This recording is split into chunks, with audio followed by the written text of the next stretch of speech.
사지도 못하게 하고 팔지도 못하게 하고 뭐 어쩌자는 건지 모르겠어요. 그냥 다 올스톱 됐다고 보시면 되는 거예요. 올스톱이다. 네. 근데 자꾸 이런 정책들을 내면은 사실은 전세 월세는 더 폭등할 수밖에 없다고 보는 거죠. 그래서 이제 내가 가능한 살 수 있는 그 최상의 입지를 이제 선택해서 할 수 있는 범위 내에서 그런 입지를 지금이라도 내 집만을 하시는 거는 맞는 방법인 것 같아요.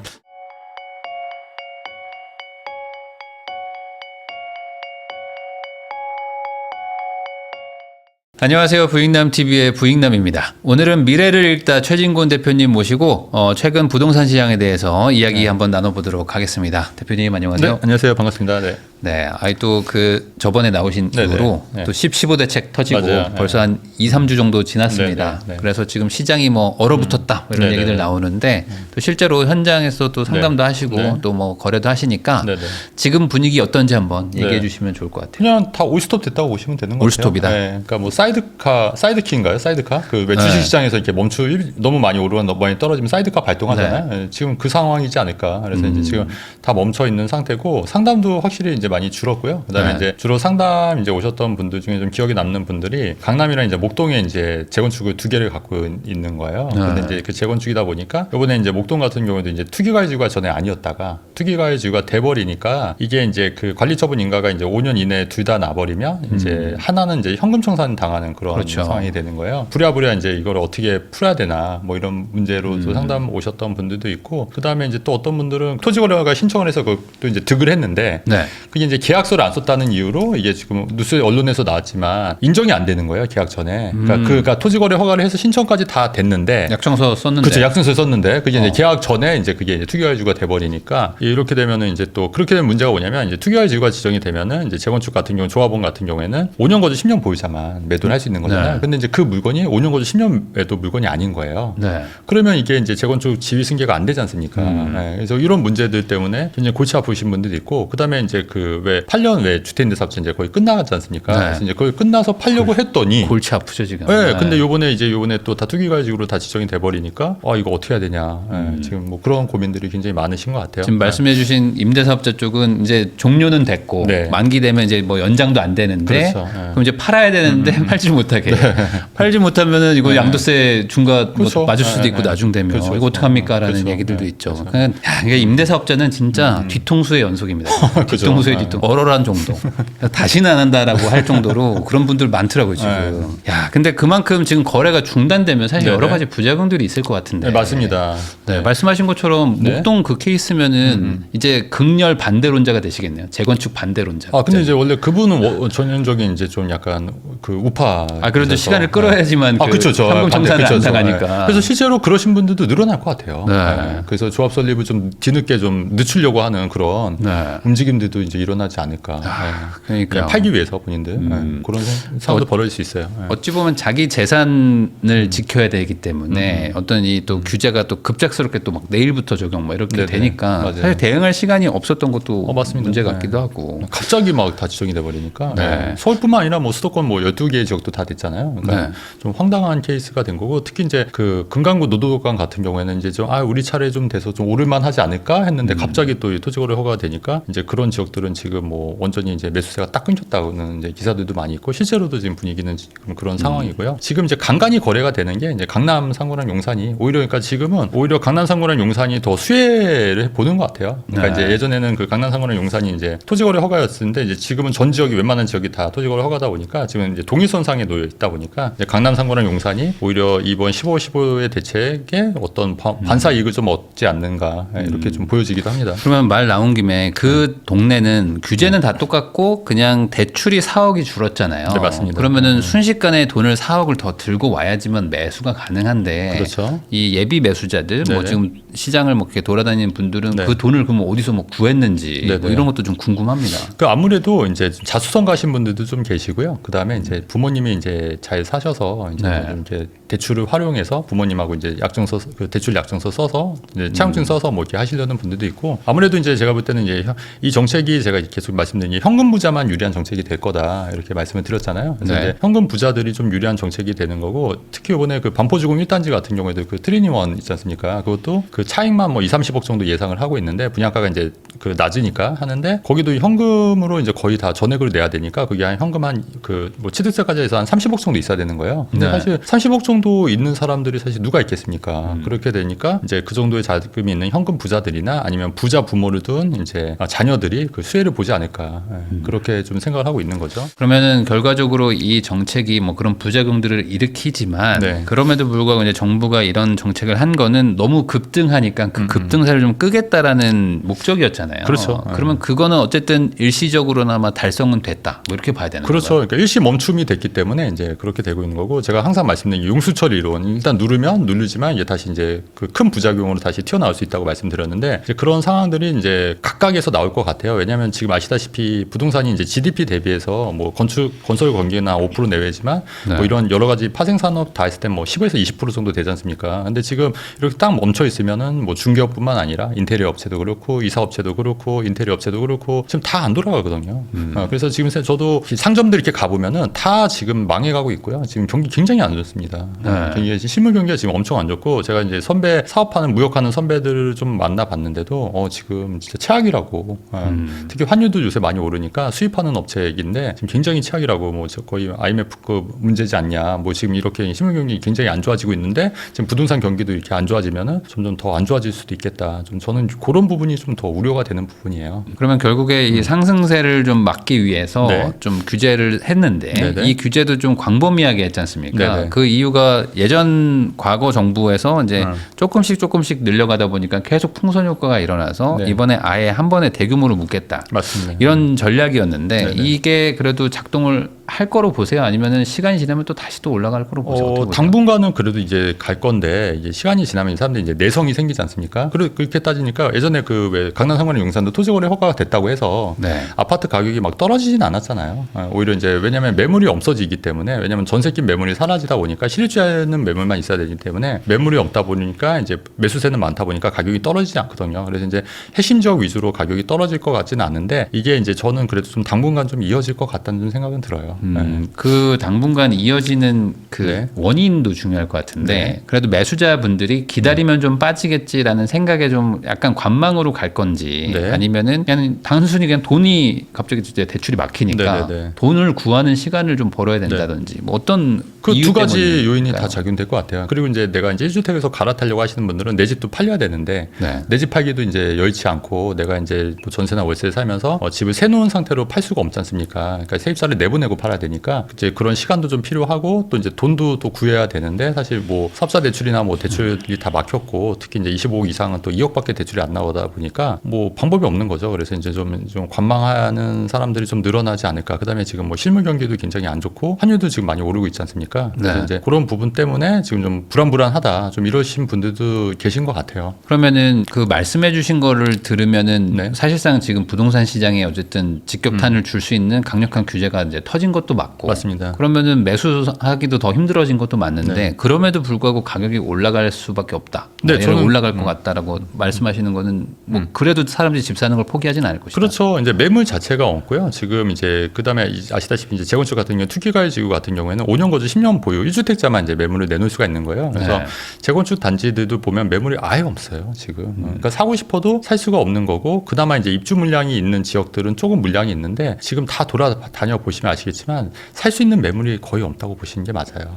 특히 이제 강남 상권이나 용산, 뭐 마용성이라든가 이런 핵심 지역들 있지 않습니까? 그런 데는 네. 매물 자체가 없고 실제로 이제 그런 지역들은 이제 거래가 된다고 하더라도 계속 이제 최고가를 계속 찍는 이유도 이제 그런 이유인 것 같아요. 그러니까 매물 자체가 없기 때문에 가격이 계속 오를 수밖에 없다. 저는 개인적으로 그렇게 생각하는 거죠. 이 과거에도 강남 3구 쪽에 이제 재건축 아파트들은 이제 투기가을 지구이기도 하다 보니까 막 매물 구하기가 힘들어가지고 맞습니다. 그래서 이제 뭐 거래는 거의 안 되는 한 번 될 때마다 툭툭툭 올라가는 뭐 그런 그런 걸 네. 보여줬었거든요. 맞아요. 이런 게 또 다른 지역들 지금 규제 지역 전반적으로 다 네. 비슷하게 일어날까요? 확산될 것 같고요. 그리고 이제 제가 또 하나 또 우려스러운 거는 이거를 이제 투기할지구가 되면은 또 팔 수 있는 방법이 이제 뭐 이혼을 한다거나 네. 그다음에 경매로 넘어가면 또 그게 가능은 하거든요. 예외 네. 조항으로. 그래서 이제 그런 사례들도 좀 늘어나지 않을까. 왜냐면은 어쩔 수 없이 내가 팔아야 되는데 팔 수가 없지 않습니까? 특히 이제 내가 5년 거듭 10년 보유를 못했다고 하면은 차라리 이거를 경매로 넘기는 게 더 수월하니까 이제 네. 그런 선택을 하시는 분들이나 아니면은 내가 이혼을 해서 이거를 이제 그 예외 조항을 활용해서 이제 팔아야겠다 이런 신 분들도 꽤 늘어나지 않을까. 이런 부분도 좀 생각이 드는 거죠. 그러면은 결국에 현 정부 입장에서는 뭐 급한 불을 꺼야 된다는 그 목적으로 이제 했는데 네. 사실 그거는 이제 임시 방편인 거고 그렇죠. 네. 그 다음 대책이 어찌 보면 더 중요한 거 아니겠습니까? 그래서 맞습니다. 이거 네. 어떻게 해결할 건데 네네. 그러면 이제 그 부분이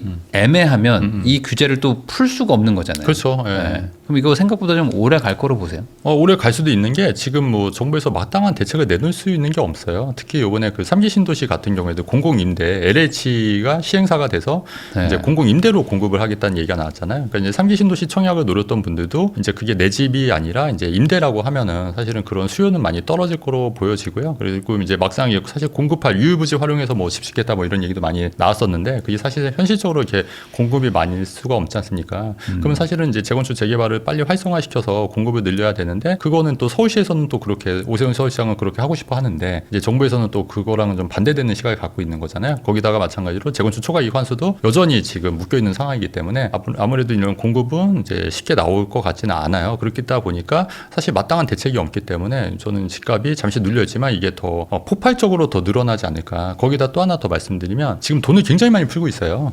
정부에서 요번에 네. 또 아시다시피 뭐 취약계층 4인 가족 기준으로 200만 원씩 지원한다는 거 기사 보셨잖아요. 네. 그러니까 취약계층을 200만 원씩 지원하는 것도 결국 어떻게 보면 국민 혈세로 또 하는 거고 아무리 이제 취약계층을 도와준다는 취지인 건 알겠지만 사실 이제 그 취약계층이라고 해서 뭐 100% 정말 그 취약계층만 있는 건 아니고 또 이렇게 편법을 활용해서 뭐 알바를 하거나 뭐 이렇게 그 세금 신고 안 하고 알바하는 경우도 있지 않습니까? 그리고 취약계층이라고 해서 200만 원 받으면 사실 누가 일하고 싶겠어요. 사실 최저임금 받으시는 분들 입장에서는 그러다 보니까 이런 문제들이 많이 있는데 이제 그런 것 때문이라도 이제 돈을 많이 풀고 또 이번에 또 추경하는 것도 뭐 지역 화폐 또 돈 많이 풀려고 하고 있잖아요. 이제 그런 부분이 이제 저는 더 인플레이션을 좀 자극하고 마찬가지로 자산 가치 상승을 불러일으키지 않을까 좀 개인적으로 좀 그렇게 생각하고 있는 거죠. 그러면 이번에 크게 두 가지의 규제인데 이제 네. 토호제가 있고 네. 그다음에 이제 투기과열지구가 있잖아요. 맞습니다. 이걸 두 개를 동시에 썼다는 게 어찌 보면 되게 네네. 좀 충격을 더 많이 준 것 같기도 맞습니다. 한데 네. 이 두 가지 중에 뭐가 더 문제라고 보세요? 뭐 예를 들어. 그러니까 이 토지거래 허가 그다음에 투기가지고 이제 조정지역 가지고는 한 번에 네. 묶였거든요. 그래서 이제 세 가지를 이제 한 번에 이제 했는데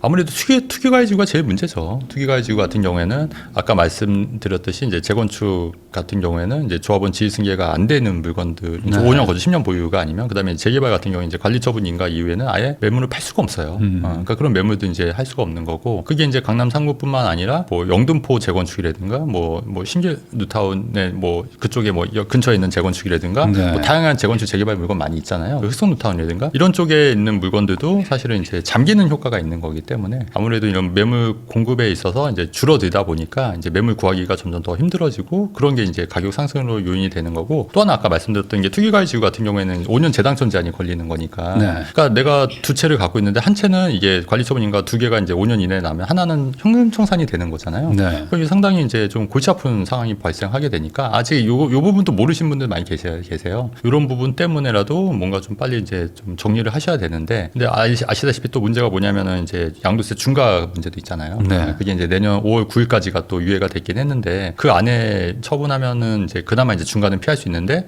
이제 그 이후에가 되면은 이제 또 중과가 되는 거니까 그러니까 저는 좀 답답한 게 이게 사지도 못하게 하고 팔지도 못하게 하고 뭐 어쩌자는 건지 모르겠어요. 네, 건설 경기는 안 좋고 부동산 업체도 다 안 좋고 이사 업체도 다 안 좋잖아요. 그러니까 이게 진짜 올스톱을 한다고 해서 뭐 이게 부동산 가격이 잡히냐 일시적으로는 멈출 수는 있는데 이게 정부에서 정말 원하는 집값 안정이냐 이런 부분은 진짜 한번 고민해봐야 될 문제이지 않을까 이렇게 생각하는 거죠. 저는 이번 대책에서 조금 그 예상 바뀌었던 게 물론 토어제가 면적이 넓어진 것도 분명히 네네. 좀 예상 바뀌긴 했지만 네. 투기과열지구랑 이거 두 개를 같이 쓰는 맞아요. 게 네, 이렇게까지 너무 강력한 게 아닌가라는 생각이 좀 들긴 들었어요. 맞습니다. 네. 그러니까 토어제는 뭐 그래도 전세 끼는 거를 막겠다라는 그렇죠. 취지 정도면은 그래도 어떻게든 그렇죠. 거래는 하는데 그렇죠. 투기과열지구는 사실 이게 부작용이 너무 많은데. 너무 많죠. 네, 너무 많죠. 네. 그럼에도 불구하고 이렇게 한다는 것 자체가 기본적인 그 이게 정책의 이해도가 좀 없지 않을까 좀 개인적으로 이해도가 없거나 시장에 대해서 좀 잘 너무 모르시는 분들이 정책을 내는 게 아닐까. 예, 전 개인적으로 좀 그렇게 생각하는 거죠. 그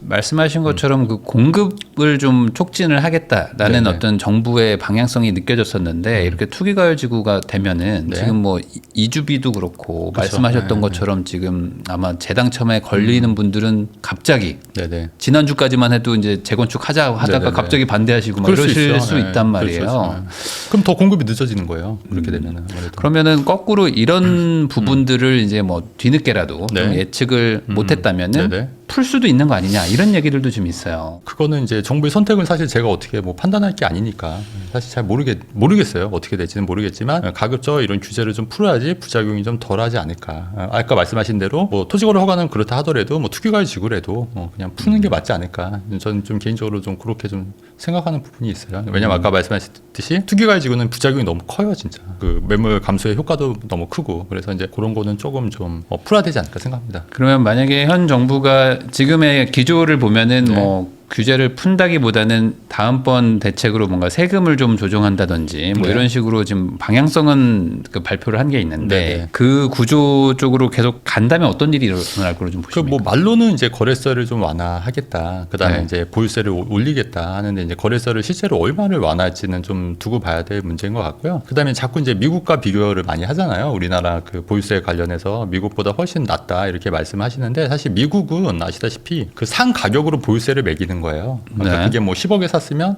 20억, 30억이 됐다 하더라도 그 10억에 대해서 보유세를 매기니까 사실 이제 그러니까 가치가 아무리 올라도 보유세가 이제 어느 정도 예상할 수 있는 범위거든요. 근데 우리나라는 보유세 그 집값이 올라버리면 보유세도 갑자기 커지니까 사실 예상을 못 하는 거지 않습니까? 네, 그래서 이제 그런 문제가 있는 거고 또 미국 같은 경우 양도세 같은 경우에도 양도세가 계속 이어야 되잖아요. 최종적으로. 그러니까 내가 10억에 샀는데 10억짜리 주택을 사면은 그 양도세를 그 주택을 샀을 경우에 그 양도세를 한 번 더 이월해 주거든요. 그래서 최종적으로 팔았을 때 양도세를 내는 거지 내가 그거보다 높은 가격의 집을 사면 양도세를 계속 이월해 주는 게 있지 않습니까? 근데 네. 우리나라는 사실은 뭐 10억까지 비과세긴 하지만 그 이상 되는 아파트는 사실 세금을 내니까 내가 만약에 20억에 팔아서 30억짜리 아파트를 살려고 하더라도 세금이 깎이다 보면은 사실 그만큼 돈을 훨씬 더 많이 내야 되거든요. 네, 그래서 그다음에 지금 취득세도 뭐 8% 12%지 않습니까? 이제 그런 거 2주택 3주택이긴 하지만 어쨌든 그런 부분에 있어서 이게 상당히 그 취득세라든가 이게 굉장히 높은 상황인데 보유세마저 올린다고 하니까 근데 그래서 거래세를 과연 얼마나 낮출 것이냐. 그리고 이제 어차피 토지거래 허가니까 1주택자만 해당이 되는 거잖아요. 그럼 네. 1주택자 취득세가 1에서 3%인데 이거를 이 부분은 크게 뭐 낮출 것 같지는 않는데 그러면은 과연 양도세를 얼마나 낮춰줄까? 이거는 또 관건인데 근데 이제 민주당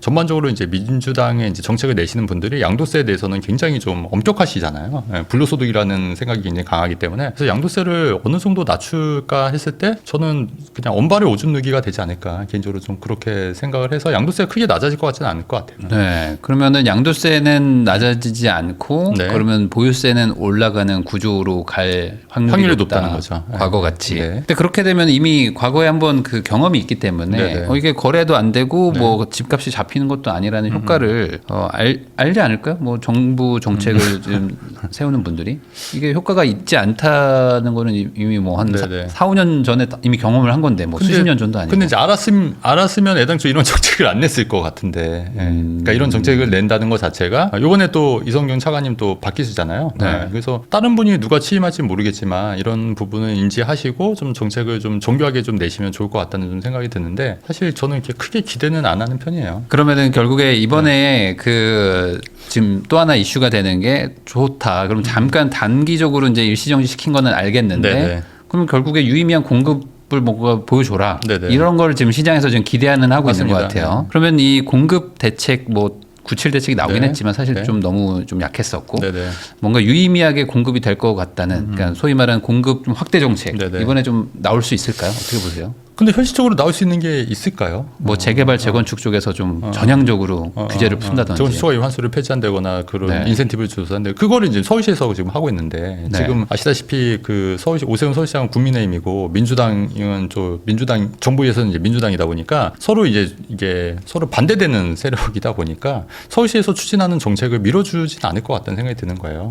그래서 이제 재건축 재개발을 활성화하는 것보다는 제가 볼 때는 만약에 공급 대책이 나온다고 하면은 그러니까 이건 제 바람이 프로그램인데 예전에 그 이명박 정부가 했던 그 보금자리 정책 있지 않습니까? 네. 이제 훼손된 그린벨트를 좀 일부 풀어서 좀 공급을 하는 정책. 사실 저는 그거 외에는 사실 답이 없을 거라 생각하는데 이제 더 이상의 뭐 신도시 정책은 없다고 이미 얘기를 한 상황이기 때문에 그럼 과연 어떻게 공급을 할 것이냐 했을 때 저는 굉장히 그게 퀘스천 마크라는 거죠. 사실 방법이 없는 거예요. 공급할 수가 없다고. 그린벨트를 풀거나 하는 거 말고는 네. 단기적으로 빨리 유의미한 공급하기가 쉽지 않다. 저는 방법이 없다고 보는 거죠. 사실 서울 인근에 공급할 수 있는 땅 중에서 그린벨트가 사실상 아닌 뭐 이제 네네. 의미가 없는 네. 그런 곳들이 있기는 있거든요. 그렇죠. 근데 그런 곳들도 다 지역 주민들이 또 다른 어떤 시설도 원하고 사실 지역 주민들 입장에서는 아파트가 들어오기보다는 그렇죠. 뭐 이렇게 직장이 될 만한 어떤 그런 것들이 그렇죠. 들어오는 것도 좋아하시니까. 그렇죠. 이제 업무지구나 이런 데 말씀하신 네, 거고 뭐 학교, 그렇죠. 뭐 대학교를 네. 유치한다거나 그렇죠. 네. 이런 걸 좋아하시니 또 그렇죠. 그걸로도 쉽지는 않을 것 같긴 해요. 쉽지는 않을 것 같아요. 근데 정부에서도 일부 이제 그런 거를 좀 하려고 하는 것 네. 같긴 하더라고요. 근데 이제 아시다시피 또 그런 게 또 지역 주민들과 또 반대도 좀 부딪힐 수도 있고 해서 원활하지는 않을 것 같다는 생각이 많이 들긴 해서 그래서 현실적인 공급 대책은 제가 볼 때는 힘들다. 그나마 이제 서울시 오세훈 서울시장이 지금 빨리 이제 재건축 재개발을 좀 빨리 추진하려고 있는 게 저는 더 이제 현재 공급 방법에는 맞는 방법이지 않을까. 저는 그렇게 생각하는 거죠. 최진곤 대표님하고 이야기 나누고 있습니다. 자, 그러면은 결국에 이번 토제도 그렇고 투기과열지구도 그렇고 결론적으로는 이제 집을 갭 투자든 뭐 대출 받아서든 최대한 좀 사지 말고 뭐 정 사고 싶으면 실거주 할 사람들만 사라라는 그렇죠. 정책인 거잖아요. 맞습니다. 현금으로 실거주를 해라. 네네. 그러면 이런 정책을 쓴다는 거는 반대로 얘기하면 이걸 네. 거꾸로 해석하면 이제 전 월세 입자를 내보내고 그 네네. 집에 실거주자가 들어가라는 얘기가 되는 거거든요. 맞습니다. 예.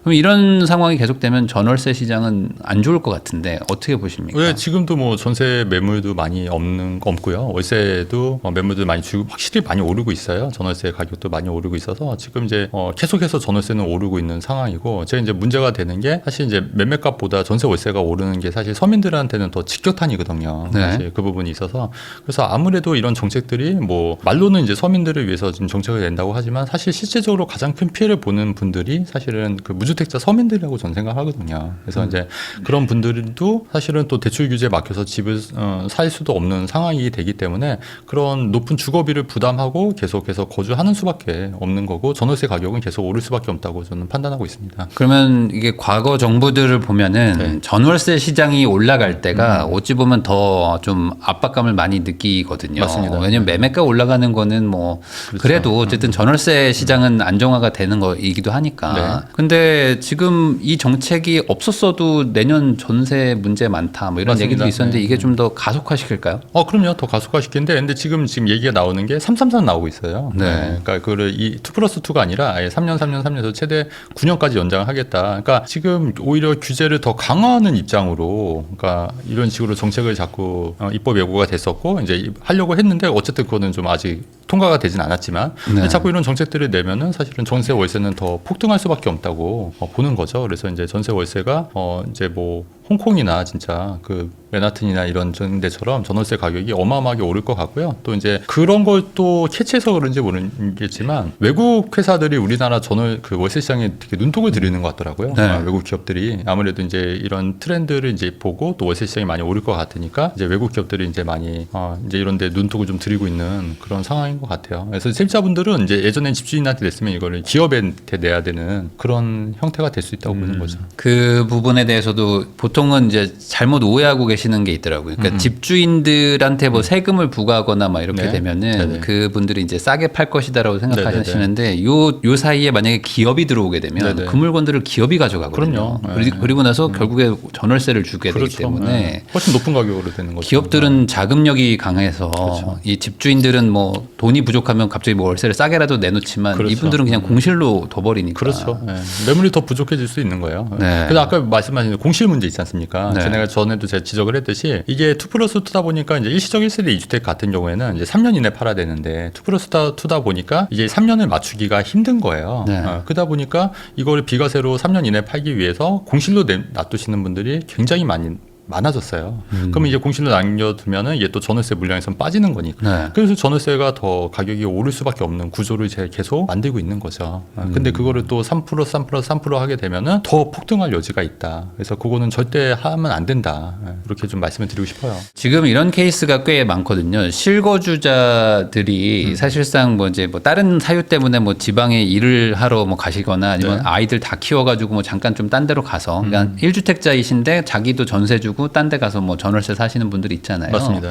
그런 분들이 지금 부랴부랴 지금 그 세입자분들한테 그 계약갱신 청구권을 이제 거부하고 들어가겠다 그렇죠. 하시는 네. 분들이 좀 늘어났어요. 그렇죠. 그게 결국에 말씀하신 것처럼 매도를 할 수 있는 상황으로 만들어 놓겠다. 그렇죠. 예. 그런 거죠. 내가 이제 보유하면서 내가 내 거주하면서 이제 팔아야지 이제 또 제때 팔 수 있으니까 또 아시다시피 지금 뭐 세입자를 이제 끼우면은 세입자들이 집을 또 굉장히 안 보여주는 경우도 굉장히 많아요. 네.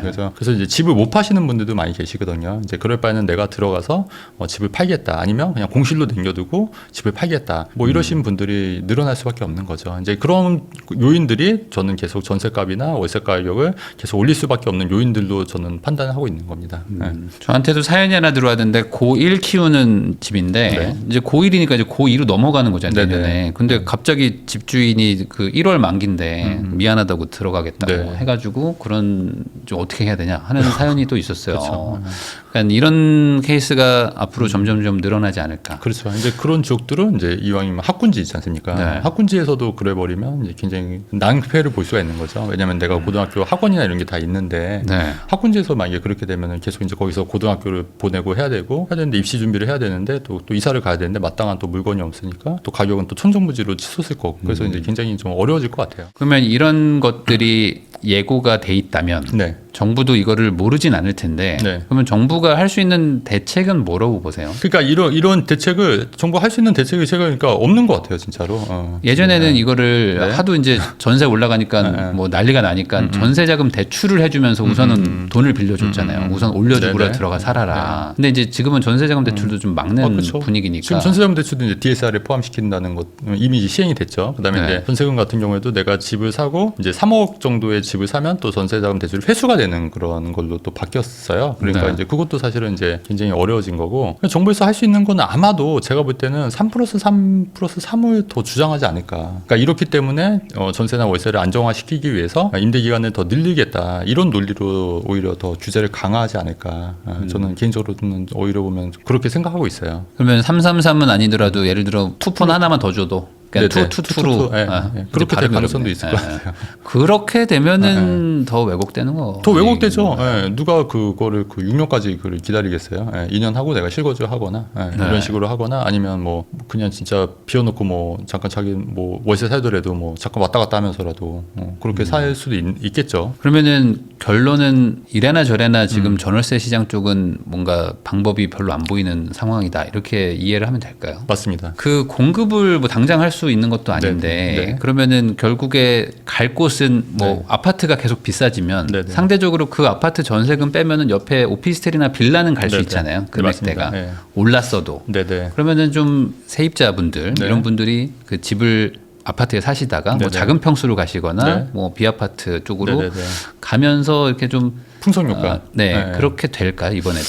근데 이제 오피스텔이 아시다시피 이제 주택수에 포함이 되다 보니까 이 네. 오피스텔이 있으면 나중에 이제 주택을 살 때 굉장히 불이익을 많이 당하잖아요. 그래서 네. 그런 경험이 많기 때문에 쉽게 예전처럼 이런 풍선 효과가 갈 수는 없을 것 같고 다만 이제 뭐 타워팰리스에 있는 오피스텔이 있어요. 이제 그런 이제 입지가 좋은 오피스텔이라든가 또 목동의 하이페리온에 있는 오피스텔이라든가 이런 쪽으로는 저는 풍선 효과가 좀 있을 수도 있다고 봐요. 특히나 여기는 오피스텔은 또 토지거래 허가가 아니에요. 네. 그래서 여기는 또 갭 투자가 가능하고 최근에 이제 언론에서 발표했듯이 이제 주상복합인데 이제 대지 면적이 작다 보니까 상업 지역의 대지 면적이 작다 보니까 거긴 또 토지 거래 허가에서 예외인 지역도 있거든요. 그래서 그런 쪽으로 이제 풍선 효과가 좀 일부 일어날 수 있다고 보여지는데 근데 그게 뭐 예전처럼 막 이렇게 크게 막 올 것 같지는 않고요. 그래도 이제 어느 정도 풍선 효과는 저는 갈 수 있다고 보는 거죠. 근데 다만 유명한 오피스텔들, 고가의 오피스텔들이 그런 풍선 효과에 더 수혜를 받지 않을까.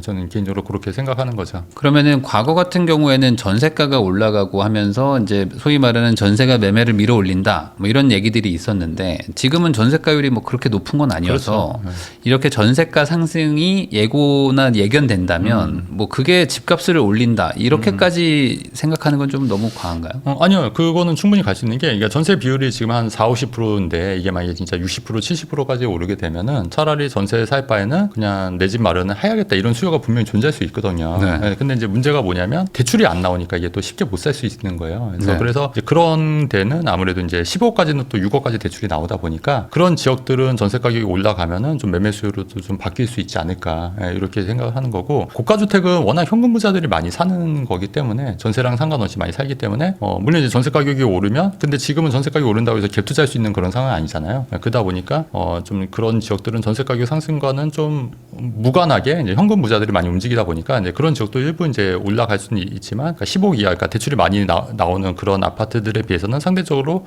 좀 적지 않을까 이렇게 생각이 되고 그다음에 지금 또 하나 말씀드리고 싶은 게 지금 뭐 풍선효과 말씀하셨는데 구리랑 지금 동탄 같은 경우도 요번에 그 투기과열지구 조정지구에서 빠졌지 않습니까? 그러다 네. 보니까 지금 구리나 동탄이라든가 이제 부산 같은 경우에도 이제 지금 풍선효과가 지금 많이 일어나고 있고 실제로 좀 어느 정도 예상이 되는 거예요. 그래서 네. 이제 그런 쪽으로도 좀 많이 접근하시는 분들 좀 많이 계신 것 같아요. 그러니까 대출 제한보다는 이제 내가 실거주를 안 해도 되는 거니까 그러니까 네. 전세 끼고 살려고 하는 수요들이 분명히 있는 거니까 지금 구리나 동탄 쪽이라든가 또 이제 부산의 이제 고가 아파트들 같은 경우에도 아무래도 그런 풍선 효과는 지금 옮겨가고 있지 않을까 이렇게 생각하고 있습니다. 말씀하신 김에 이번 대책이 워낙 수도권 네. 뭐 서울 이쪽에 강력하게 이제 규제를 하다 보니까 상대적으로 지금 지방은 뭐 아무 규제가 없어요. 맞아요. 아무 규제가 없는 상태가 맞아요. 돼버렸죠. 맞아요. 그러니까 상대적 좀 수혜를 보고 네네. 있기 때문에 네. 지방으로 돈이 좀 갈 것이다. 이런 얘기도 있는데 어떻게 보십니까? 근데 이제 이게 예전에는 그 법칙이 좀 맞았잖아요. 근데 지금은 완전히 똘똘한 채로 고착화된 것 같아요. 사람들이. 그래서 이제 얼핏 지방이 하나 잘못 샀다가 타이밍 놓치면 내가 이제 못 사다 보니까 아무래도 이런 쪽으로 빠지지는 그러니까 일부 이제 부산이라든가 뭐 대충 유성구라든가 이런 지역들 아니면 뭐 대구 뭐 일부 지역들 있지 않습니까? 수성구라든가 이런 데 말고는 뭐 크게 뭐 풍산 효과가 물론 좀 어느 정도 있을 수 있지만 그렇게 크게 가지는 않을 것 같고요. 이제 지방도 지방 나름인 되고 이제 그래서 그런 지역들은 이제 더 양극화가 지금 더 벌어지고 있는 추세이기 때문에 또 이제 똘똘한 채 현상으로 많이 가고 있기 때문에 또 이제 지방에 계신 분들은 어쨌든 무조건 팔고서라도 서울로 진입하려고 하시는 수요가 어느 정도 더 예전보다 더 훨씬 많아졌습니다. 네. 오히려 그렇기 때문에 그런 수요보다는 오히려 그런 공급이 더 많아질 수 있기 때문에 지방 시장은 좀 당분간도 어려워지지 않을까.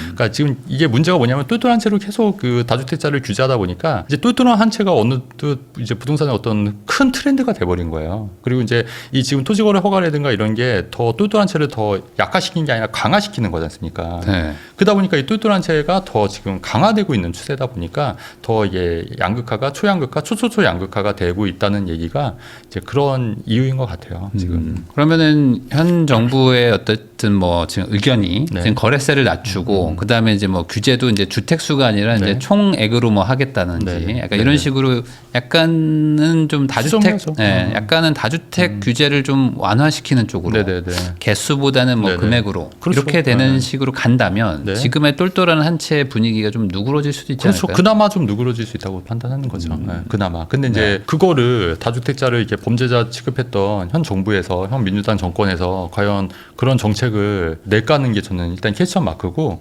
지지자들이 또 이걸 반대하고 있기 때문에 네. 반대하고 있기 때문에 이건 좀 쉽지 않을 거라고 개인적으로 판단하고 있습니다. 네.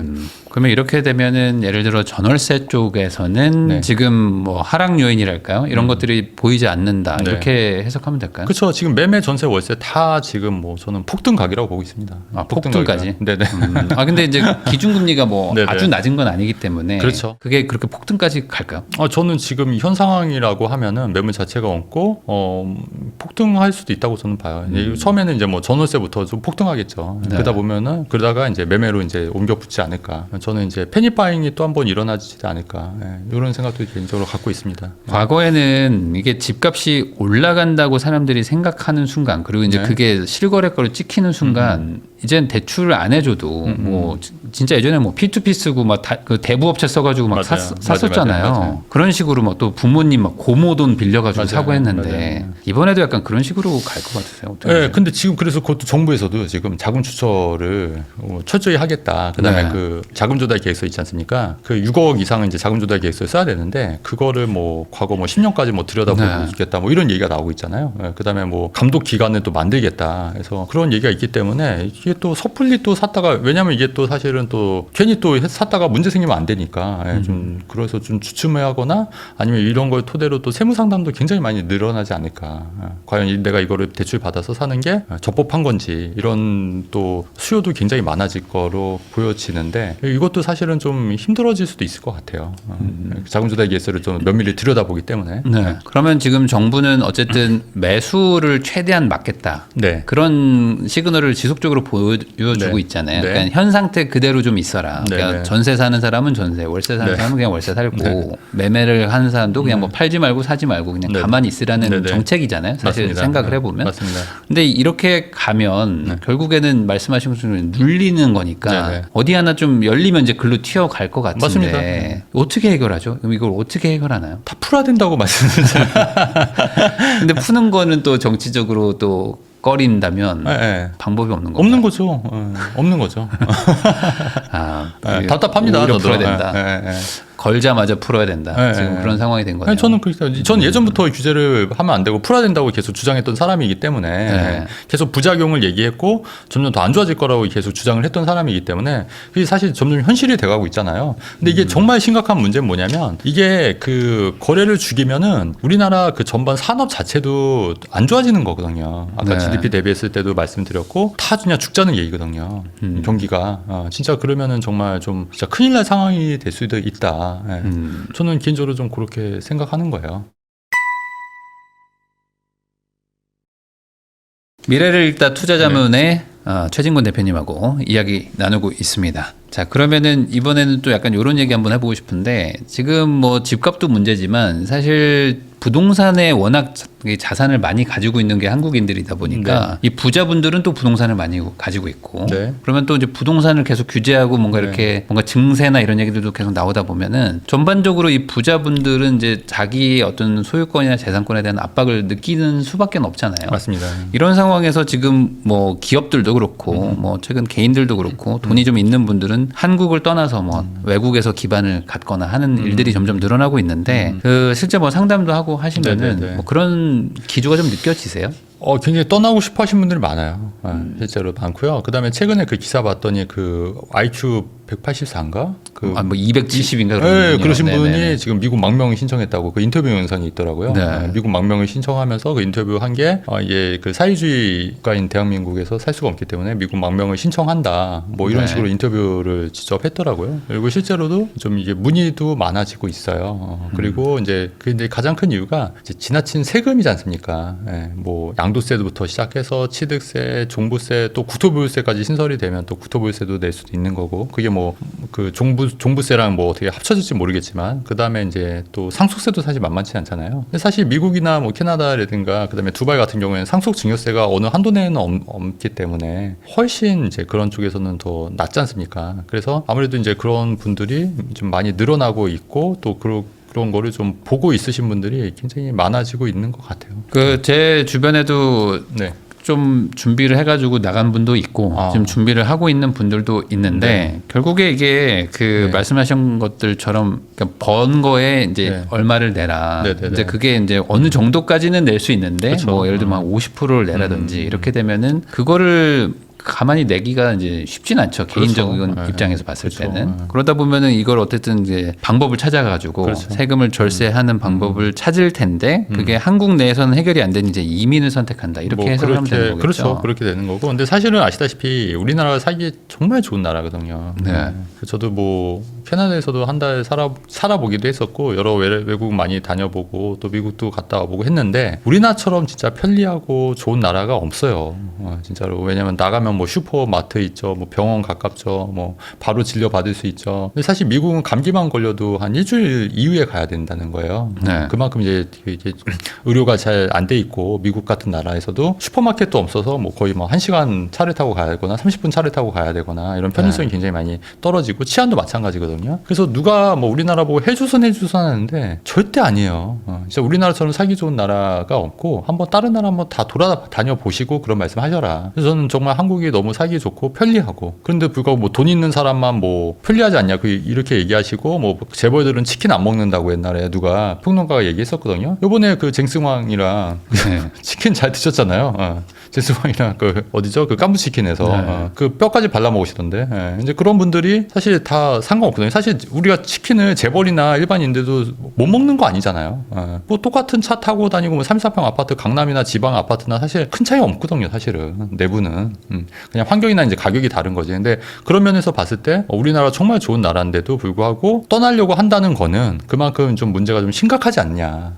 문제가 심각하지 않냐. 그다음에 세금적인 조세적인 면이 심각하다. 이런 부분이 저는 좀 안타까운 거죠. 그러면 이제 부동산 얘기랑 또 엮어서 보면은 지금 어쨌든 양도세를 중과하는 걸 배제해놨기 때문에 네. 지금은 일반 과세인데 네네. 6에서 45%인데 네. 앞으로는 지금 뭐 7, 80%로 막 그렇죠. 올라갈 수도 네. 있는 거잖아요. 그렇죠. 다주택자에 그렇죠. 대한 중과가 네. 다시 부활된다면 그렇죠. 사실 세율이라는 게 80%라는 게 이게 맞는 건가 싶긴 해요. 그러니까 80%라는 걸 세율이라고 말할 수가 있는 건가? 라는 생각도 좀 들고. 안 되는 거죠, 사실. 네, 50%도 사실 이게 엄청난 과한 거거든요. 거죠. 네. 그러니까 근데 82.5% 실제 네. 3주택 같은 경우는. 그러니까요. 그러면 이제 10억을 벌면 이제 8억 2,500을 떼고 물론 이제 1억 누진공제 7천 되긴 건데 하긴 네. 그렇게 앞으로 갈 수밖에 없는 분위기가, 왜냐면 또 지금 돈도 부족하고 네. 지금 계속 뭐 연금도 뭐 고갈된다고 네. 모든 것들이 지금 뭐 적자다 하는 네. 상황이다 보니까 네. 또 부득이하다라고 네. 얘기하시는 네. 분들도 있거든요. 그럼 부자가 내지 누가 내냐. 네. 이런 논리에 대해서는 좀 어떻게 생각하십니까? 이미 상당수의 부자들이 세금을 많이 내고 있습니다. 지금 그 아시다시피 뭐 직장인들이 제가 알기로는 한 절반 이상이 세금을 아예 안 내는 걸로 알고 있거든요. 네. 그래서 그런 분들도 지금 세금 많이 안 내고, 부자들은 거의 그러니까 소득세를 연말정산 받는 거죠. 그렇죠. 예. 그렇기 때문에 실제로는 세금을 많이 안 내는 걸로 알고 있고, 부자들은 거의 뭐 건강보험료까지 뭐 다 생각했을 때는 거의 50% 이상도 낸다고 보는 거예요. 네. 소득에 대해서. 그러니까 쉽게 말하면 내가 뭐 2억 벌면 진짜 뭐 한 1억 낸다고, 8천만 원 낸다고 보는 거죠. 네. 그 정도. 근데 이 정도의 세금을 내고 거기에 취득세 내고 종부세 내고, 그죠? 또 나중에 죽으면 상속세까지 내야 되지 않습니까? 예. 상속세도 이게 10억이지 않습니까? 이것도 뭐 18억까지 늘린다 얘기가 있는데 아직 안 늘리고 있어요. 말만 그렇게 하는 거지. 네. 근데 이게 10억이 언제 10억이었냐면 30년 전 10억이에요. 30년 전 10억이랑 지금 10억은 완전히 다른 거거든요. 그러니까 상속세가 어마어마한 거예요, 진짜 상속세. 거기다가 뭐 증여세도 마찬가지고. 특히 이번에 그 투기가해지고 있지 않습니까? 투기가해지가 되면은 원래 증여취득세는 33.5%거든요. 3.5%. 네, 근데 이게 12%로 바뀌는 거예요. 네. 네, 그러면 내가 증여하려고 하더라도 증여취득세를 12% 내는 거예요, 조정적이면.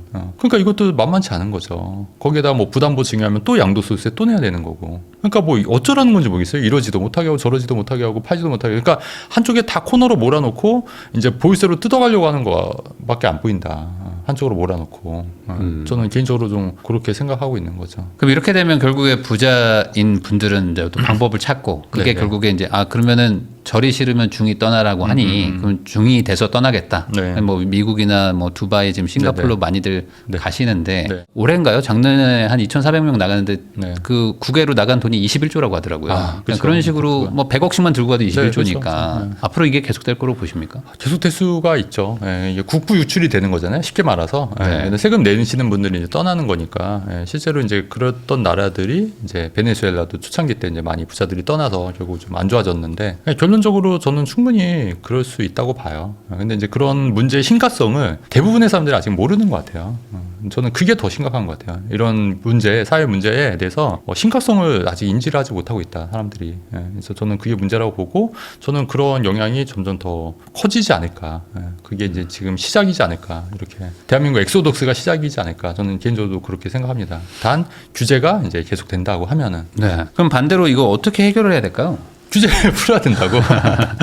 규제를 풀어야 돼요. 된다. 네, 그러니까 세금을 좀 낮춰야 된다. 그렇죠. 이 규제를 풀고 시장 그 세금을 낮추고 그다음에 부자에 대한 인식도 좀 바뀌어야 돼요.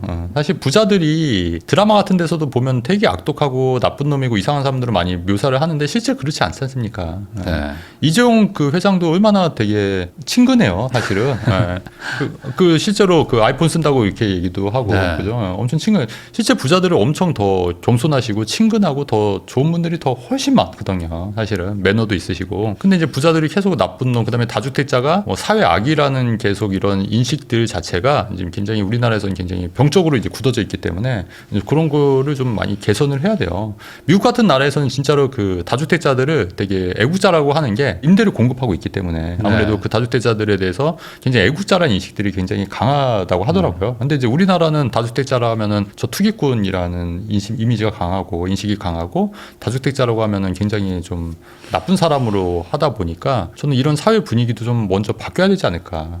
저는 그렇게 생각하는 겁니다. 근데 이제 이 부분이 항상 네. 그 정치와 엮일 수밖에 없는 게 네. 결국에 누군가가 지금 내고 있기 때문에 국가 예산을 뭐 700조를 만드는 거 아니겠습니까? 맞습니다. 네. 근데 부자들한테 감세를 한다는 거는 네, 네. 반대로 서민이나 일반 중산층한테 증세를 한다는 얘기와 같은 거잖아요. 네, 네, 네. 예산을 줄이기는 네. 어려울 테니 네. 이 부분에 대해서 결국에는 또 정치와 엮인단 말이죠. 네, 그럼 네, 나보고 돈 더 내라고 하는데 좋아할 사람이 누가 있냐 이거죠. 이게 해결이 될 것 같으세요? 힘들죠. 힘들죠. 힘들죠. 근데 그래서 이제 인식 전환이 필요한 것 같아요. 인식 전환. 그래서 스웨덴이나 이런 나라는 복지가 되게 잘 되는데 네. 그게 부자들만 세금을 다 내는 건 아니더라고요. 일반 그 중산층들도 이제 세금을 어느 정도 뭐 알바만 해도 30몇 프로 내더라고요. 그러니까 그게 어느 정도 다 본인들도 어느 정도 세금을 다 내는 거지 않습니까? 근데 우리나라는 너무 지나치게 부자들만 세금을 내는 구조다 보니까 이게 오히려 좀 안 좋아진 상황이고요. 최근에 근데 정책들 보면 좀 황당한 게 신용이 높은 사람들한테 이자율을 높여주고 신용이 낮은 사람한테 이자율을 낮춰준다는 거예요. 네. 사실 어떻게 보면 자유시장주의에 역행하는 거지 않습니까? 그럼 누가 신용을 쌓고 싶겠어요, 사람들이. 근데 그런 정책들이 지금 나오고 있는 거예요. 전혀 이제 자유주의 시장에 맞지 않은 정책들이. 그러다 보니까 여러 가지 좀 문제점들이 많고, 그렇다고 이 저신용자들이 또 그 빚을 잘 갚냐? 그건 또 아니거든요. 그러면 그게 또 국가 예산이 또 들어가는 거예요. 세금으로 또 다 그 돈을 메꿔야 되는 거거든요. 그러면 그 세금을 또 누가 나는 거죠. 누가 내냐? 결국 부자들이 내는 거지 않습니까? 근데 이제 그런 부분에 대해서 사람들이 많이 인식을 해야 되는데 여전히 그 선전선동을 당해서 부자들이 욕심을 내기 때문에 지금 집값이 올라가고 있다. 우리나라가 안 좋아지고 있다. 양극화가 벌어지고 있다. 이런 식으로 계속 선전선동을 하는 게 저는 가장 큰 문제라고 보는 거예요. 그래서 이런 부분을 사람들이 좀 인식이 먼저 좀 바뀌어야 된다. 결국에 누군가 한 뭐 소수한테 이제 집중적으로 무언가를 네. 이렇게 가져간다는 게 네. 지속 가능하지 않다. 그렇습니다. 이 얘기를 지금 네, 해주신 맞습니다. 것 같고 결국 이제 공동체라는 거면 공동체 안에서 나름의 역할들을 다 해야 된다. 그렇죠. 근데 그럼에도 불구하고 네. 지금 취약계층한테 200만 원씩 지원해 준다는 거잖아요. 네. 4인 가족. 근데 또 그런 분들한테 네. 지원을 해줘야 된다라는 여론도 많아요.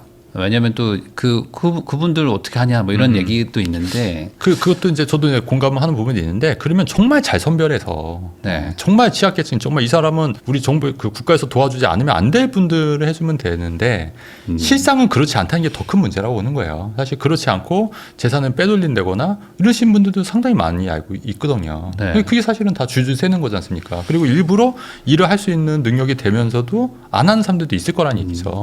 근데 그게 사람의 본성 아니겠습니까? 네. 돈을 주면 일을 안 하고 안 싶죠. 하겠죠. 똑같이 뭐 저도 안 하고 220만 싶습니다. 돈 주면 안 하고 싶긴 해요. 그렇죠. 근데 이런 사람들이 늘어나면 늘어날수록 국가 경쟁력이 커지겠냐고요. 점점 안 좋아지겠지. 네. 하긴 뭐 실업급여도 뭐 한 6개월 일하고 또 6개월 받고 뭐 이렇게 하면서 실업급여 소위 말하는 얌체족들이 많이 늘었다 뭐 이런 그렇죠. 얘기도 네. 봤거든요. 맞습니다. 뭐 그런 일들이 점점 좀 늘어나고 있다. 그러면 해결도 안 되고 네. 그리고 쉽지도 않고 네. 그러면 결국에 부자들 보고 그럼 중이 싫으면 저를 떠나야지라는 얘기로밖에 안 되는 거 아닌가요? 이게? 아니, 그러니까 저는 사람들이 좀 인식이 전환이 되고 부자들을 좀 약간 존중해주는 그런 문화, 다주택자들을 존중해주는 그런 문화라든가 뭐 이런 부분을 충분히 좀 사람들이 좀 이해를 해서 모든 사람들 그래도 우리나라 사람들이 좀 골고루 좀 세금도 같이 부담하고 네. 이런 부분을 좀 저는 정치권에서도 좀 이렇게 너무 표만 의식하지 말고 이런 거를 계속 교육이라든가 정부가 언론에서라든가 이런 걸 계속 얘기를 해줘야 될 것 같은데 현재 언론도 사실 그 역할을 못 하고 있거든요. 그래서 이제 저는 큰 문제라고 보고 있는 거죠. 저는 뭐 개인적으로 다른 건 다 떠나서 상속세만이라도 좀 바꾸면 좋겠다는 생각은 계속합니다. 맞죠. 왜냐하면 상속세가 뭐 한 4조에서 6조 정도 거치는데 네. 뭐 10%도 안 되는 돈이거든요. 네. 근데 그것 때문에 사실 뭐 20조씩 지금 국부가 유출이 되고 있는 네, 건데 네, 맞습니다. 어찌 보면 이제 소탐대실일 수 있죠. 맞습니다. 네. 근데 이제 이 부분에 대해서 그러면은 뭐 부자는 계속 더 부자 되라는 거냐 이 논리도 있단 말이에요. 이 부분에 대해서는 좀 어떻게 생각하십니까? 그러니까 제가 그 부자를 더 부자 만들려 이런 얘기를 하는 건 아니고, 그러니까 양질의 일자리를 많이 제공을 해주고 국가에서도 그러니까 양질의 일자리를 많이 제공할 수 있는 터전을 만들어주면 된다고 보는 거예요. 그러니까 사실 양질의 일자리를 잘 만들어서 이런 사람들이 자립할 수 있게끔 도와주면은 그 모든 사람들이 그래도 잘 살 수 있는 기반이 되는 거 아니겠습니까? 근데 이제 그 돈들이 다 이런 양질의 일자리를 만드는데 쓰여진다기보다는 다 복지 포퓰리즘으로 다 쓰여지고 있다는 게 좀 안타까운 거예요. 써지는 돈이잖아요. 우리 그 정치지원금 다 뭐 받으신 분도 있고 안 받으신 분도 계시겠지만 그 돈 그래서 뭐 경기 정말 많이 살아났습니까? 그리고 뭐 50만 원씩 받아서 그거 정말 큰 도움 됐습니까? 그게 아니잖아요. 그러니까 차라리 그 돈으로 이런 분들이 좀 자립할 수 있도록 양질의 일자리를 제공하거나 또 해외에서 돈이 유입이 될 수 있는 어떤 그런 인프라를 만드는데 쓰여지는 게 저는 더 맞다고 보는 거죠. 차라리 그 돈으로 뭐 매입 임대로 해서 그냥 좀 빌라나 뭐 오피스텔 대규모로 또 매수를 했었으면 네네. 그게 또 전월세 시장에 또 안정을 줬었을 것 될수 같기도 있죠. 하고 네. 아니면 뭐 바우처 제도를 통해서 뭐 일정 부분 뭐 월세 지원금을 좀 지원해 준다거나 저는 이런 부분까지는 그래도 괜찮은 정책이라고 보여지는 거죠. 방금 말씀하셨던 것처럼 결국에 전월세 시장이 지금 불안불안하면은 네. 쿠폰 얘기가 나올까요? 뭐 월세 바우처. 쿠폰을 준다든지 뭐 이런 식으로 갈까요? 차라리 저는 그게 낫다. 왜냐하면 바우처는 그래도 시장을 왜곡하진 않거든요. 그러니까 전월세를 상한제를 딱 두면 이건 시장을 왜곡하기 때문에 굉장히 부작용이 클 수 있고, 예를 들어서 뭐 그 청년층한테 뭐 월세가 뭐 80만 원이면 뭐 절반은 뭐 국가에서 바우처 제도로 뭐 쿠폰을 준다. 이런 정책들은 저는 찬성하는 바입니다. 왜냐하면 시장을 왜곡하지 않고 또 이제 취약계층이나 이제 서민들 혹은 이제 청년들을 위해서 이렇게 지원을 해주는 제도이기 때문에 뭐 이런 제도는 뭐 적극적으로 좀 검토해보는 것도 저는 괜찮다고 보여지는 거예요. 최진곤 대표님하고 이야기 나누고 있습니다. 결국에 그러면은 지금 뭐 우리나라의 어떤 제도나 뭐 이런 것들이 좀 문제가 있다 이렇게 얘기를 해주셨는데 그만큼 또 우리나라가 또 급성장을 하다 보니까 아직 무언가 이 경제 발전 속도 대비 어떤 사회적 인식이나 제도가 좀 이제 와서 보니까 좀 불합리해 보인다라는 부분도 있을 것 같기는 해요. 그렇죠. 근데 이게 어쨌든 시간이 또 필요한 것 같기도 하고 이 사람의 인식이라는 게 그렇게 쉽게 바뀌는가라는 것도 네. 좀 그래서 저는 교육을 좀 양성했으면 좋겠다는 생각이 들어요. 그러니까 이제 자유시장에 대한 이해도, 네. 시장주의에 대한 이해도를 좀 많은 사람들이 이해하고 알 수 있도록 좀 이런 거를 대대적으로 그러니까 교육기관을 통해서거나 아니면 민간 기업 업체를 하거나 아니면 불당 같은 채널 좋은 채널 있잖아요. 이런 채널 통해서 이런 채널 통해서 많이 알리는 거죠. 그러니까 시장에 대해서 이해도라든가 자본주의의 본질에 대해서나 뭐 이런 부분을 충분히 지금 그 역할을 유튜버들이 하고 있긴 한데 그거를 좀 더 활성화시켜서 이런 인식들을 많이 바뀔 수 있도록 해야지 우리나라가 조금 더 발전할 수 있는 토대가 마련해질 수 있다고 저는 개인적으로 그렇게 생각하는 바예요. 그 방금 말씀하셨던 어떤 시장 경제나 이런 것들 얘기를 해주신 거로 이제 이어가면은 결국에 지금 이 규제도 이 어쨌든 시장에 영향을 줬잖아요. 네. 그러면은 아주 단순히 생각하면 투자적으로 접근하면 이럴 때 집을 사야 되는 거잖아요. 네네. 남들이 산다고 네네. 할 때보다는 남들이 맞습니다. 안 산다고 할 네. 때 맞습니다. 지금 그런 상황이라고 봐야 될까요? 그렇습니다. 맞습니고 지금 이제 그 토지 거래가 지금 이제 매수 심리도 어느 정도 좀 잠깐 멈춘 상태고 간간히 이제 매물이 있으면 이제 거래가 되고 있기 때문에 만약에 무주택자라고 하시면은 또 여윳돈이 있으면 그 여윳돈의 그 대출 한도를 잘 활용하셔서 내 집 마련을 하시는 것도 저는 왜냐면은 내 집 마련을 안 하셔도 전월세 가격의 상승으로 주거비는 굉장히 많이 올라갈 수가 있는 거예요. 그렇기 때문에 너무 과도한 대출을 할 수도 없는 거죠. 지금은 뭐 대출 규제 때문에 그래서 내가 가능한 살 수 있는 그 최상의 입지를 이제 선택해서 할 수 있는 범위 내에서 그런 입지를 지금이라도 내 집 마련 하시는 거는 맞는 방법인 것 같아요.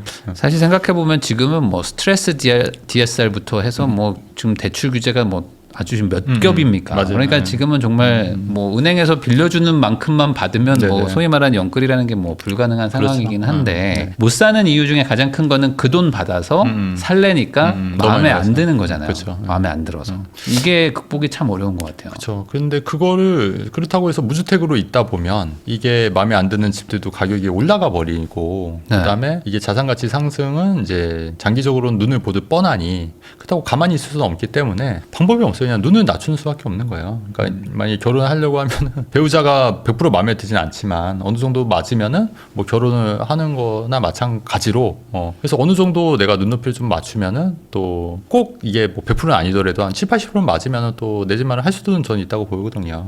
급지를 좀 낮춘다거나 아니면 뭐 네. 평수를 줄인다거나 뭐 이런 방법으로 하시면은 어떨까 그렇게 생각합니다. 근데 또 하나의 문제가 눈은 낮췄지만 네. 그러면 내가 살 수 있는 게 뭐 예를 들어 뭐 한 4억이나 5억짜리 정도의 뭐 아파트라고 가정하면은 네. 얘가 안 오를 것 같은 거예요. 그러니까 눈은 낮췄는데 이거 사도 안 오를 것 같다. 다 막 서울 좋은 데만 네. 올라가지고 우리 집 안 올라간다. 뭐 과거 지금 차트를 봐도 막 네. 계속 막 그 횡보하고 있으니까 네. 이거 사는 게 맞아? 차라리 기다려서 돈 더 모아서 좋은 거 살까? 뭐 이런 고민하시는 것 같아요. 그러니까 그거는 어떻게 하시면 되냐면 그 내가 소득이 굉장히 많아서 한 1, 2년 안에 쇼부를 볼 수 있다. 네. 그러니까 예를 들어서 뭐 연봉이 막 2억이다, 3억이다. 네. 그런 분들은 조금 기다려서 더 좋은 급지를 사는 것도 방법일 수 있는데 근데 연봉이 5천이면 기다려서 저축을 한다 한들 10년에 뭐 솔직히 뭐 한 5억 모으기도 사실은 쉽지 않지 않습니까? 네. 근데 이거를 그냥 마냥 기다릴 수가 없는 거예요. 그렇다 보면은 사실 4억으로는 서울을 살 수가 없잖아요. 현실적으로.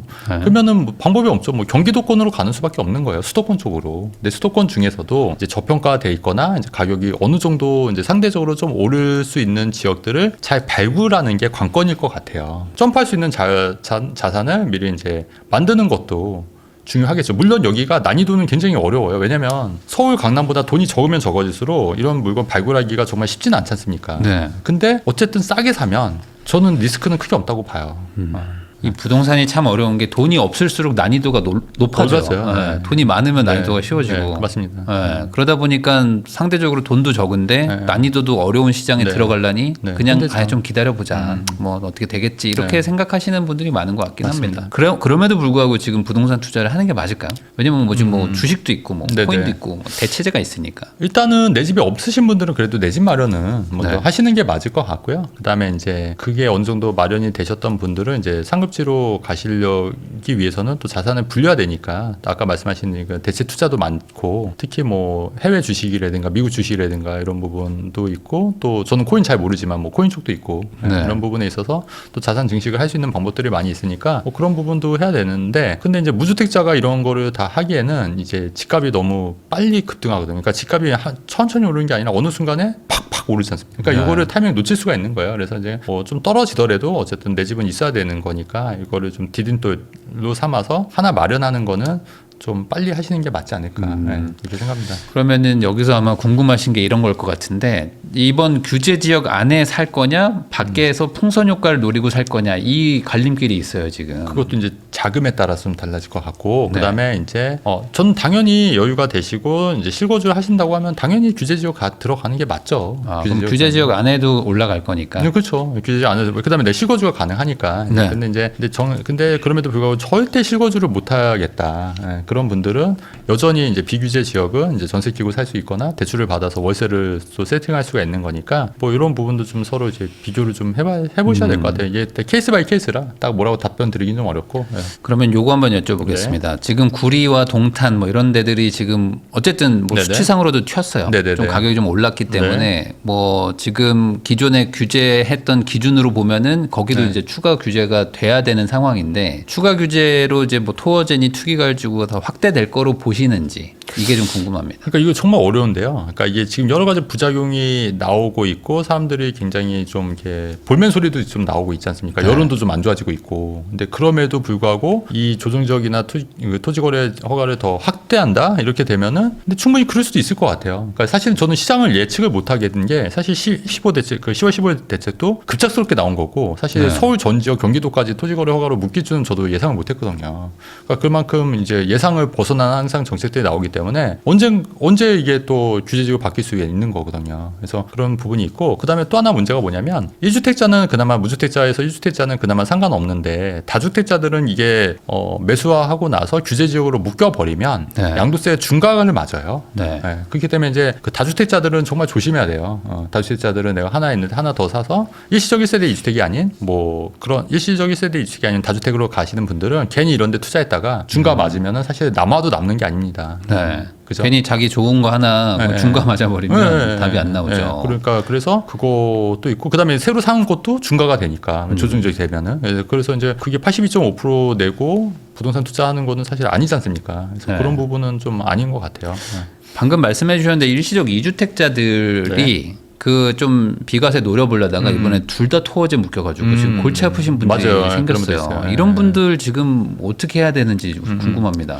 그나마 다행인 게 이제 무주택의 그 비조정이었다가 이제 처음에 이제 무주택 사신 분들은 그래도 거주 요건은 없어요. 네. 거주 요건 없기 때문에 2년 보유해서 비과세 되는데 다만 이제 토지허가 묶여 있기 때문에 전세 낀 사람을 내보내야 되지 않습니까? 네. 팔기 위해서는 이제 그게 문제가 되는 거거든요. 근데 그거를 어쩔 수 없어요. 그냥 세입자한테 선물 주면서 협의할 수밖에 없어요. 좀 이사비를 좀 주고. 이사비 지원해주면서 납작 엎드려야 돼요. 지금은 네. 임대인이 임차인한테 납작 엎드려서 네. 좀 이렇게 양해해서 좀 내가 좀 사정이 있어서 팔아야 되니까 좀 나가주실 수 있냐. 그래야지 내가 3년 이내 비과세 받을 수 있다. 네. 뭐 이런 식으로 하는 수밖에 없겠죠. 그래서 지금 약간 부득이하게 이 전세 권리금 같은 게 좀 생기는 느낌이 좀 나더라고요. 맞아요. 지금 네. 시세가 형성되는 게 좀 보입니다. 아, 그래요? 예, 지금 뭐 몇 천만 원 막 달라 네. 뭐 이런 게 그렇죠. 있고 저 집은 저 동네는 뭐 5천 줬다 뭐 이런 얘기들이 도는 것 같더라고요 지금. 예. 그러니까. 근데 그렇게 할 수밖에 없는 게 세입자가 안 나간다고 하면 팔 수가 팔 수 없습니다. 없어요. 예, 네. 팔 수가 없는 상태니까. 또 비과세는 기한이 딱 정해져 있기 때문에 3년 이내 기한이 있기 때문에 근데 이게 마냥 세입자분들한테 좋다고 말할 수도 없는 게 그런 분들 몇 명은 이제 돈을 받고 기분 좋으시겠지만 네. 이 케이스가 또 소문이 날 거잖아요. 네, 네, 막 네. 언론에 나오고 하면은 전세 주면 안 되겠구나라는 생각으로 또 가버린단 말이죠. 그렇죠. 그래서 아까 말씀드린 비워놓거나 이제 단기 네. 월세로 단기 월세로 하는 수가 있겠죠. 네. 왜냐면 월세는 1년도 계약이 되니까. 그리고 차라리 월세는 뭐 언제든지 빼줄 뺄 수도 수도 있고, 있고. 하니까 어차피 그렇죠, 그렇죠. 대출도 안 나오고. 그렇죠. 최근에 재밌는 얘기가 있는데 어제 상담을 이제 회원분이신데 그 위층에서 이제 층간 소음이 하도 있으니까 세입자가 자주 나간다는 거예요. 네. 근데 나가는데 그래도 바로바로 들어온다는 거예요. 근데 이제 이분도 3년 안에 비과세 팔아야 되는 물건이거든요. 그러니까 오히려 층간 소음이 생각해 보니까 좋다는 거예요. 자주 나가니까. 자주 나가니까 빨리 나갈 수도 있겠다. 잠깐만요. 그럼 이거 이제 윗집한테 한 300 줄 테니까 윗집에 월 다달이 한 300 드릴 테니까 한 3개월 안에 내보내 주실 수 있냐? 뭐 그런 이제 상황도 벌써 있고. 별의별 일들이 생길 것 같긴 해요. 맞아요. 예. 그리고 이제 또 실거주하러 들어간다고 하면 네네. 이제 또 세입자분들은 졸지에 나가게 되니까 맞아요. 그러면 이제 주변에 집을 구해야 되는데 전세가 또 튄 지역들은 네. 너 진짜 실거주하는 거 맞냐 그렇죠. 하면서 이제 네. 막 또 맞아요. 이제 막 사설 탐정 막 실제로 그렇게 분쟁이 있어서 많죠. 해서 실제로 그 뭐 합의금이라든가 그다음에 그런 사례가 있어요. 실제로. 아니, 제가 실제로 들은 것도 집에 갑자기 드론이 하나 와가지고 이거 뭐지 했는데 보니까 그 드론을 띄우셔가지고 집에 사는지 확인했다고. 맞아요. 네, 그래서 뭐 경찰에 신고하고 했는데 참 이런 일들이 일어나는 게 결국에는 이제 핵심은 그거잖아요. 그러니까 집값이 급등한다는 거. 네. 그리고 그러다 보니까 정부도 이제 압박감을 받아서 이제 정책을 막 이렇게 극단적인 네. 것도 나오는 건데 집값 이 상승을 막아야 된다. 네. 그리고 막을 수 있다. 네. 이 부분에 대해서 어떻게 생각하십니까? 그러니까 이걸 집값 상승을 시장에 맡기는 게 저는 맞다고 봐요. 근데 시장에 맡기려고 하면은 당연히 공급을 늘리면 되는 거예요. 네. 근데 지금 이렇게 집값이 오르는 요인 중에 하나가 그동안 서울시 전 시장님이 너무 재개발 재건축을 막아놨어요. 솔직히 그래서 이게 워낙에 신규 아파트에 대한 수는 많지만 공급이 없다 보니까 이게 그다음에 뭐 3기 신도시 같은 경우에도 사실 계속 지지부진했지 않습니까? 네. 그래서 이런 부분 때문에 집값이 올라가고 있는 거거든요. 그래서 저는 공급 외에는 답이 없다. 공급 외에는 답이 없고 그다음에 규제를 풀고 공급을 원활하게 하는 게 그게 정석이다. 그거를 인위적으로 어떻게 할 수 있는 게 아니다. 왜냐하면 사람 욕망을 인위적으로 막을 수는 없어요. 그렇기 때문에 이거는 시장에 맡기고 공급을 늘리는 게 가장 최선의 방법이지 않겠냐. 물론 시간이 걸리겠지만 저는 그렇게 생각하는 거죠. 그러면 결국에 재개발 재건축을 좀 활성화하자. 네. 이쪽에서 이제 걸림돌이 무엇인지 뭐 조합이든 뭐 소유자들한테 물어봐서 네. 그 걸림돌들을 해결하는 수밖에 그렇죠. 없다. 그렇죠. 근데 이쪽으로 가게 되면은 네.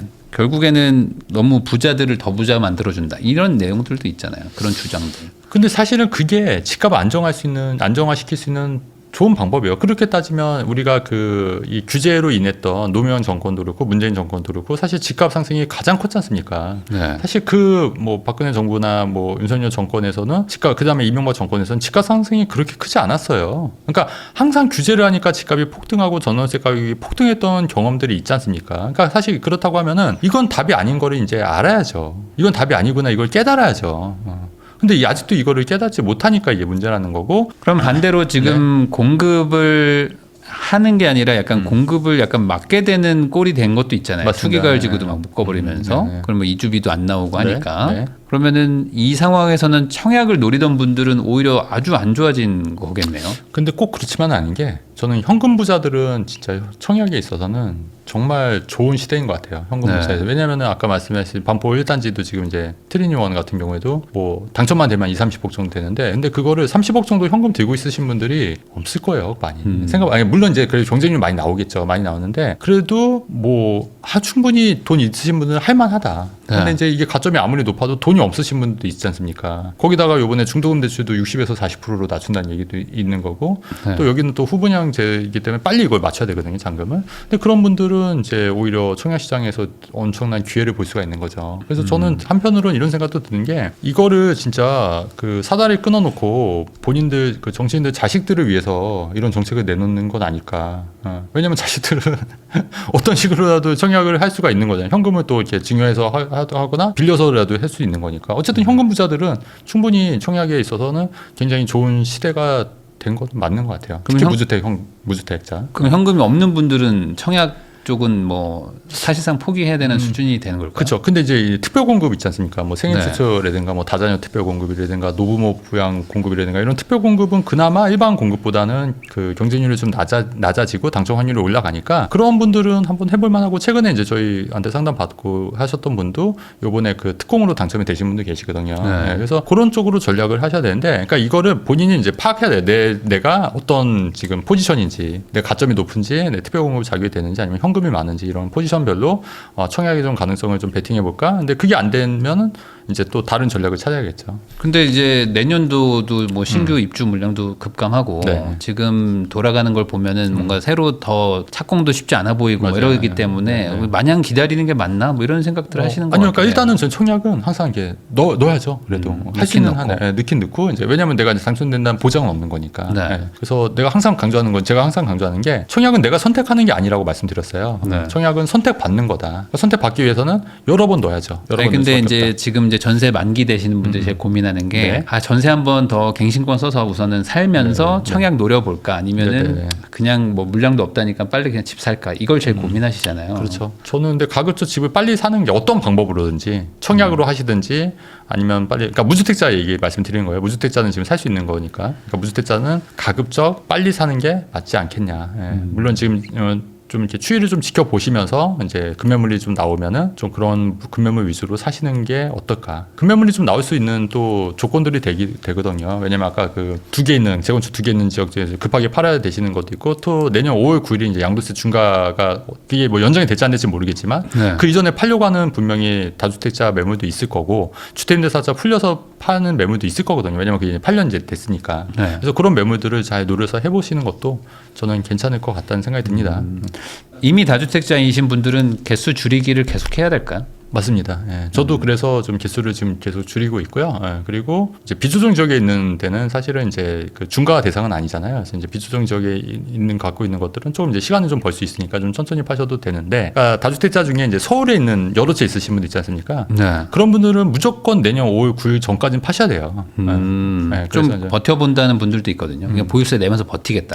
근데 만만치 않을 것 같아요. 예. 그리고 이제 그거 자녀한테 증여한다 하더라도 증여취득세가 3.5%가 아니라 이제 12%이기 때문에 네. 예, 그것도 만만치 않으실 거거든요. 근데 그 양도세보다 이게 아까 82.5%보다는 증여세율이 낮으니까 당연히 이제 정 안 되면 증여로 가겠죠. 그래서 이제 증여로 하시는 분들도 굉장히 많이 늘어나지 않을까. 근데 제 생각은 좀 여러 채 있으신 분들은 그래도 좀 포트폴리오상 좀 줄여 나가시는 게 맞지 않겠냐. 그게 기한이 내년 5월 9일까지다. 이렇게 좀 생각하고 있습니다. 연장이 된다면은 조금 더 버텨봐도 될까요? 뭐 그럴 수도 있죠. 근데 그거는 이제 그때쯤 돼서 좀 윤곽이 나오겠죠. 그때쯤 돼서. 근데 연장 될지 안 될지 모르겠는데 현재 그런 정책 기조로 봤을 때는 연장이 안 되지 않을까.